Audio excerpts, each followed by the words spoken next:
నమస్తే, welcome to 4 sides TV. Secunderabad cantonment నియోజకవర్గానికి జరిగే ఉప ఎన్నికల్లో పోటీ చేయనున్నట్లు దివంగత ఎమ్మెల్యే లాస్యా నందిత సోదరి నివేదిత చెప్పారు. బీఆర్ఎస్ నేతలు కార్యకర్తల అభీష్టం మేరకు పోటీ చేయాలని నిర్ణయించుకున్నట్లు తెలిపారు. నివేదిత శనివారం కంటోన్మెంట్కు చెందిన బీఆర్ఎస్ నేతలు కార్యకర్తలతో సమావేశమయ్యారు. కార్యకర్తల అభిప్రాయం ప్రకారమే తాను పోటీ చేయబోతున్నట్లు నివేదిత అన్నారు.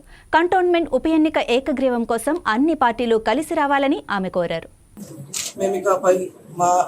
కేసీఆర్ గారిని కలిసి ఇంకా ముఖ్యమైన డెసిషన్స్ అన్ని తీసుకొని ముందర ఏం చేయబోతున్నామో మీకు మేము సూచిస్తాము. మీరు ఇన్ని ఇయర్స్ మా మీడియా మిత్రులు, మా ఒక ఫ్యామిలీ లాగా నాన్నగారితో ఎన్ని ఇయర్స్ ఉన్నారు.